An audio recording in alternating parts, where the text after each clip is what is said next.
Eu já tava sonhando muito grande com esse show, exatamente porque ele falou, olha, eu lembro da primeira frase que o cara que solicitou esse show falou assim, ó, o problema não é dinheiro, então se precisar criar isso, mandar fazer aquilo, a gente vai mandar fazer. O problema não é dinheiro. O contratante quer impactar com esse show, ele quer que seja um dos melhores shows faraônicos das empresas de entretenimento daquela região. Sabe, você fala um negócio desse pra mim, amigo, você tira todo o bloqueio criativo que existe e vamos criar.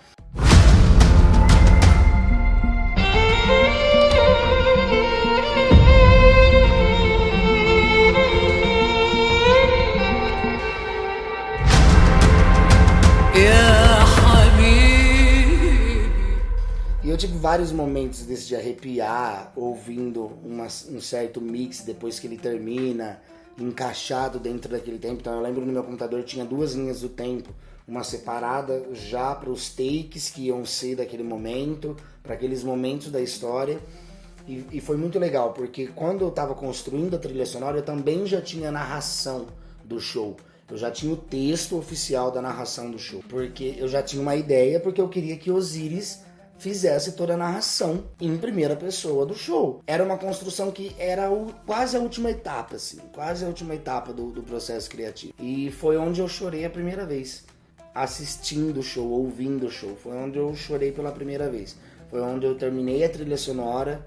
Eu lembro até hoje, eu tava sozinho no quarto porque as meninas estavam dormindo e eu coloquei o fone e coloquei a trilha sonora desde o começo e eu fui narrando como se fosse a voz do Osiris, e quando acabou o áudio, quando acabou os 30 minutos de áudio, me deparei chorando, me deparei em lágrimas, porque eu falei, tá, que é esse é o show, esse vai ser o show, agora vamos fazer ele acontecer. E é aqui que a conversa fica interessante, porque é aqui que esse show fica interessante. Foi no processo de execução, foi no processo de aprendizagem, foi no processo de concretização que esse show ficou interessante. Falaram que o pessoal tinha chego. Quando o pessoal chegou pro show, o escritório já estava reformado. No primeiro andar estava vazio. No segundo andar tinha a sala do chefe com banheiro.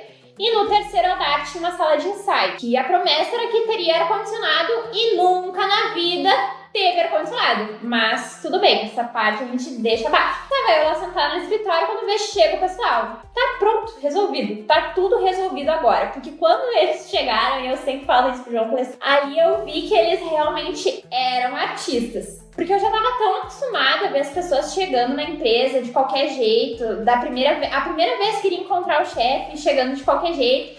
Mas eles foram completamente o contrário disso. E a gente sentou lá no sofazinho e começou a conversar. Eu, muito observadora, tava observando exatamente todo mundo, né? Quando o João começou a falar, gente...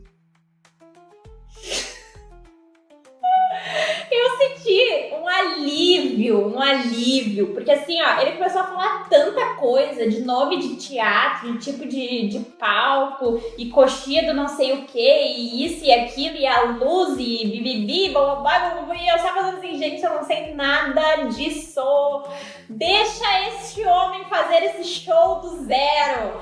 Não tem problema nenhum, pega esse show, faça tudo que você quer, porque você entende muito mais do que eu. Porque nessa altura do campeonato, nos primeiros dias quando eu chego no Egito, eu já sabia metade do meu elenco, que eram pessoas que trabalhavam comigo na Turquia. Então isso facilitou muito a criação de movimentos coreográficos, de coreografias. Eu já tinha tudo pronto, música, trilha, já tinha tudo pronto, já tinha história, já tinha narração, já tinha tudo pronto. Agora faltava as coreografias, mas eu nunca me preocupei com isso porque isso era sempre foi uma facilidade para mim, criar a coreografia. Se eu tenho, aí eu sou meio Stanislavskiano, se eu tenho o super objetivo do que eu tô criando, se eu tenho o super objetivo e a linha transversal da minha cena, da minha peça, criar a coreografia é só uma consequência, porque a coreografia nesse caso não é uma resposta automática da música que tá tocando para fazer aquele número, porque naquele número tem tecido, naquele número tem asas. Não, a coreografia ela é uma composição que implementa a história. O ponto principal era que as pessoas entendessem a história. E a coreografia ajudaria a fazer isso, a música ajudaria a fazer isso. O visual, o BG ajudaria a fazer isso. Teve toda a questão de explicar pro rapaz que iria fazer o backdrop. Aquele PDF que eu montei pra alinhar as ideias, nas folhas eu gerei imagens com IA do que eu queria. Essas imagens iam servir para que o rapaz que ia fazer o backdrop conseguisse entender o que eu estava imaginando e para ele fazer o backdrop. Queria fazer num programa que eu não sei qual que era, mas ele ia fazer. Aí chegou o belo dia que eu ia ter uma reunião com esse rapaz pra explicar pra ele. Mas detalhe, o rapaz não falava muito bem inglês e ele era egípcio. O único idioma possível pra gente conseguir se comunicar ia ser o inglês. Só que ele tinha dificuldade em inglês. Então, o dia que eu passei essas informações pra ele, assim, ele é um querido, eu acho ele um querido. Mas teve muita dificuldade pra ele conseguir entender o que eu queria que ele fizesse. Eu tentava falar, ele olhava pra mim com aquela cara dele.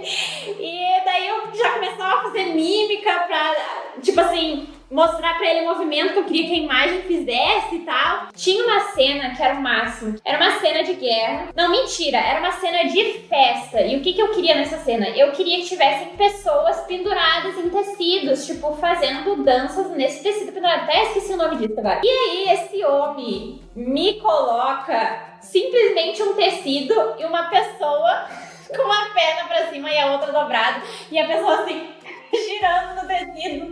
Ai, meu Deus do céu. Olha, essa cena pra mim, do backdrop que foi gerado, foi a mais engraçada de todas. Porque eu olhei pra aquilo e fiquei me questionando, mas gente, isso tá muito estranho. Como é que isso vai ficar aparecendo no telão de um show? Mas essas coisas, quando eu falo agora, eu percebo como é engraçado, assim, sabe? E porque, na verdade, todas as pessoas que de alguma forma entraram no show, todas elas estavam tentando entregar o máximo que elas podiam. Então, a gente tinha um problema sério de comunicação, porque ele não sabia se comunicar em inglês. Eu não sabia me comunicar em árabe. Mas a gente tinha que fazer o tal do backdrop, faz mímica, inventa umas palavras, faz um negócio pra ele tentar entender, o negócio saiu todo torto, mas não tem problema, a gente vai usar aquilo ali, explicar pra ele, não, então é assim, de outro jeito, e o backdrop demorava muito pra fazer. Todo esse processo foi muito fácil nesse começo, porque eu já sabia metade do meu elenco. Eu fui saber que depois o restante do meu elenco seriam colombianos que estariam chegando uma semana depois que eu já estava lá. Então eu comecei ensaiando com os brasileiros, quatro que estavam comigo na Turquia, 3 na verdade, e depois os colombianos chegaram para aprender o show. Só que quando eu cheguei no Egito, muitas coisas aconteceram de diferente daquilo que eu tinha planejado. O primeiro era que não seria mais 15, não seria mais esse número exorbitante. Eu fiquei sabendo disso na primeira reunião de briefing do show. Aí eu descobri que de 15 era para 6. Aí eu falei, aí não se iluda. Falei pro meu contratante não se iludir, porque não, aí vamos criar outro show, porque todo o show que eu tinha criado até aquele momento, o The Eternal Skin que tava na minha mão, foi construído para no mínimo 10, na verdade. Falei, não, 6 não existe, lindo. Então vamos com 4, com mais 4, então seriam 8. Ótimo, perfeito, 8 já dá para começar. E aí eu tive já o primeiro embate de ter que alterar o show. O legal do The Return Skin é que ele nunca foi modificado, no sentido de ele nunca foi alterado fala, ele nunca foi alterado a dinamicidade do show, ele nunca foi alterado o fluxo do show. Ele sempre foi alterado pelas coisas que aconteceram no processo inicial, que não são mais 15, são 10, são 8. Então calma aí, então eu preciso tirar essa parte aqui e ressignificar. E aí teve outra coisa que me quebrou muito, que foi uma das primeiras discussões firmes com o meu contratante. Eu cheguei lá e eles começaram a mandar produzir a cenografia do show. Então tinha uma pirâmide gigantesca no palco, tinham pedras, né, caixas que eram representadas por pedras, que foi uma inspiração inclusive do príncipe do Egito, essa cena das pedras que representaria a guerra. Aí tinha um trono e eles começaram a mandar fazer, emocionados, começaram a mandar fazer, e depois que quase tudo pronto, porque eles foram rápidos nesse processo, algumas coisas já estavam sendo feitas inclusive comigo na Turquia, a gente foi descobrir que não cabia toda essa cenografia nos palcos. E aí eu entrei em outro quebra-pau na minha cabeça criativa, que foi, Mas aí você me quebra, Aline. Ele falando sobre a ideia do show e como que seria a história e tal, falando das coisas que ele iria precisar, e cama elástica, e mesa giratória, e não sei o que, e ao mesmo tempo eu tava achando aquilo incrível e fascinante, eu tava pensando assim, gente, mas como é que a gente vai fazer isso? Aonde é que a gente vai fazer uma mesa giratória? E assim, eu ficava tentando imaginar o que é uma mesa giratória, porque pra mim, uma mesa giratória é uma mesa como essa, giratória. Depois, muito tempo depois, quando eu fui ver a tal da mesa giratória, eu pensei assim, mas eu não fazia ideia do que era a mesa giratória, porque depois era um negocinho pequeno da gente pisar assim, sabe? Só dava espaço pra 2 pés. Na verdade, o meu sentimento naquele momento era tipo assim, eu tava muito inspirada pelas ideias do show. Ao mesmo tempo, eu sabia que boa parte daquilo não iria acontecer, e ao mesmo tempo, eu nutria uma esperança de que aquilo poderia acontecer. Porque mesmo que eu soubesse que isso nunca tinha acontecido antes ali, eu sabia que eles também tinham muito dinheiro. Eu só não sabia onde que eles iriam fazer aquilo ali. Mas assim, essa questão de não saber aonde eles iriam fazer é uma questão da minha perspectiva da cidade, né? Porque, por exemplo, em Hurghada, eu não sabia nem onde é que ficava a escola. Eu não sabia onde é que as crianças estudavam lá naquela cidade. Mas assim, as crianças estudavam na cidade. Isso daí é óbvio, né? Porque não vai ter uma cidade sem escola. Só que ao mesmo tempo eu não sabia onde é que era. Então, da mesma forma que eu não sabia onde ficavam as escolas dentro da cidade, eu também não sabia onde ficava o lugar que poderiam fazer uma mesa giratória. Então assim, às vezes a gente acha que no Egito, tipo, as coisas não têm como ser feitas, né? Porque no Brasil, talvez mesmo que não tenha na cidade que tu mora, em algum lugar tem pra fazer, sabe? E daí no Egito, às vezes, a gente tem essa perspectiva meio estranha de que tem coisas que não dá pra fazer lá, mas dá pra fazer, só é a gente que não sabe onde que faz, né? Ah, é porque não vai dar pra usar. A gente percebeu que não daria pra usar toda a cenografia, todos os elementos cênicos do show que foi mandado fazer e foi feito. Não foi uma coisa que, olha gente, não vai dar pra fazer isso daqui, João, porque isso daqui não cabe nos palcos. Não, vamos fazer, depois que ficar pronto, eles anunciam pra mim, olha, mas como que a gente vai transportar isso? Mas aí eu sou o diretor artístico e o coreógrafo, isso é um problema seu. E aí eu tive que entrar de novo no processo coreográfico pra alterar algumas coisas, porque eu não queria mudar a estrutura do show, não queria mudar a estrutura do roteiro, mas isso impactou fortemente o processo de execução do show, de aprendizagem e de ensino do show, porque eu não tinha uma cadeira ali só por ter uma cadeira. Nesses momentos eu sabia já toda a construção do roteiro foi uma questão grotovskiana no processo criativo, mas Stanislavski sempre sobrepõe todo esse processo, porque eu sempre fui stanislavskiano no processo de criar. Então, se uma caneta existe em cima da mesa, como ele dizia, essa caneta tem um propósito, tá ali. Então, quando tinha um trono, não é porque eu queria só um trono pra rainha sentar ou pro rei sentar num certo momento da coreografia, não. Dane-se o trono.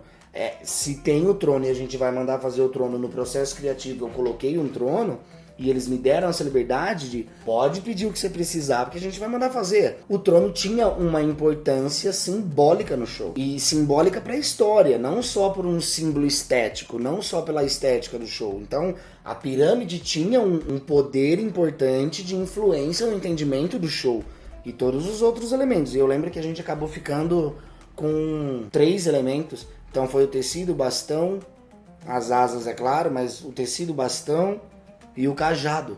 A gente não tinha o trono, então eu tive que adaptar todo esse processo coreográfico, toda essa partitura coreográfica, porque eu já estava passando o show. Aí depois, quando a trilha sonora do show ficou pronta, ele me enviou.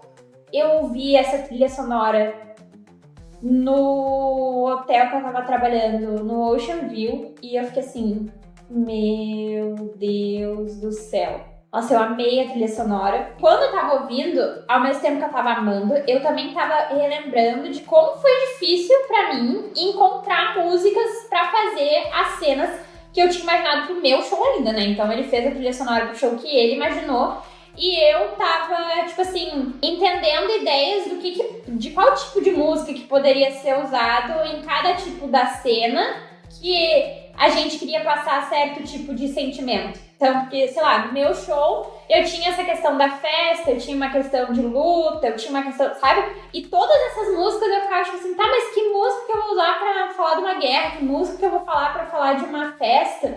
E ao mesmo tempo eu tava presa na ideia de que tinha que ser tudo faraônico. E aí quando o João mandou a trilha sonora do show que ele tinha montado, que era diferente, né? Porque daí o meu a gente já não era mais, era o show que ele tinha montado. Eu fui encaixando, porque como ele me mandou o PDF também, então daí eu sabia quais eram as cenas. E escutando a trilha sonora eu podia entender, essa cena é essa música, essa cena é outra música, essa cena, nanana, e assim foi indo. E me chamou a atenção uma das músicas que ele pegou, que é uma música que Belly Dancer usa bastante, que é uma música da Hanini. A música da Hanini, ele tinha cortado de um jeito que ele tinha colocado uma frase a mais na música. E aí, tipo, logo quando eu escutei isso, eu pensei, nossa, que diferente, né? Porque eu achei diferente, né? Porque eu já tô acostumada a escutar a música do jeito que ela é, né? Porque a gente dança essa música, Belly Dancer dança essa música. Então, nessa questão de condicionar a música ao que ele precisava que fosse feito naquela hora no show. Enfim, eu comecei a escutar a trilha sonora e fiquei pensando nessas coisas, né? Porque basicamente, depois que teve aquela primeira reunião, tudo que o João fazia eu ficava analisando. Então ele fez isso por causa daquilo, então ele fez aquilo por causa daquele outro, então ele fez não sei o que por não sei o que. Porque quando eu tomei aquele choque de realidade com um monte de informação que ele deu, não sei, é nada, e eu tenho que aprender com esse cara. Enfim, então tudo que ele mandava pra mim de material com relação ao show, eu também analisava dessa forma, tipo, tentava aprender o que eu poderia com aquilo. Aí ele mandou a trilha sonora, e daí depois disso, eu mandei a trilha sonora também pro Mino, e depois disso começaram os ensaios. Nessa época, os ensaios estavam sendo no escritório, porque o escritório tinha sido reformado, e no último andar tinha sala de ensaio. Sem ar-condicionado, verão do Egito. Essa temporada de ensaios do show ali no terceiro andar do escritório era uma Netflix da vida real. Claro que foi difícil. Era um sol pra mim, pra você e pra todo mundo do Egito. A gente chegou lá, só não ensaiava pelado porque não dava. Porque, meu amigo, é sol, é calor. Hein? E aí, meu amigo, era ensaio que começava de manhã e terminava à noite. Eu lembro que ainda nós, os brasileiros, tivemos um pouquinho mais de tempo para aprender o show, algumas sequências coreográficas, mas os colombianos, junto com a gente teve com o elenco completo uma semana para pegar o show. E era um show completo, porque como eu falei, eu trouxe referências fortes para esse show, como Hamilton. Então, quando eu decidi, lá no processo de escrita, quando eu decidi que eu ia colocar a cena do reverso, eu já sabia que ia dar trabalho para construir essa cena. A cena da guerra, que é uma cena muito forte, uma das cenas mais fortes do show. E aí, esse processo foi árduo, foi difícil, foi muitas horas de ensaio, muita repetição, muito estudo sobre a história. Então eu passei um ensaio inteiro contando a história. E nessa altura do campeonato tudo já estava pronto, eu tive a ajuda de várias pessoas para esse show acontecer, e eu quero começar agradecendo, claro, as pessoas que fizeram a gravação da voz do Osiris para mim, que originalmente eram as vozes de Osiris. E dois grandes amigos meus, tanto o Gabriel quanto o Zion, gravaram esse áudio, gravaram o texto narrado para eu adicionar na trilha sonora, e foi fácil trabalhar porque são atores, cantores, ótimos artistas, então foi fácil fazer esse processo de gravação. Já tinha direção completa de que tons, que energia, qual a intenção dessa fala, por que dessa fala. Então teve-se essa conversa. Se eu não me engano, eu já não estava mais na Turquia quando essa gravação aconteceu, mas foi muito fácil trabalhar com eles, e eles deram um brilho muito grande pro show, então eles têm uma importância muito grande no resultado desse show, porque originalmente eram para ser as vozes de Osiris, mas depois a voz do Gá se tornou a voz de Osiris, e a voz do Zaya se tornou a voz de reflexo do Tutankhamon no processo da história, que na história original ele aparece 3 vezes falando. No Pocket ele acaba aparecendo uma vez só falando, mas na história original ele aparece 3 vezes.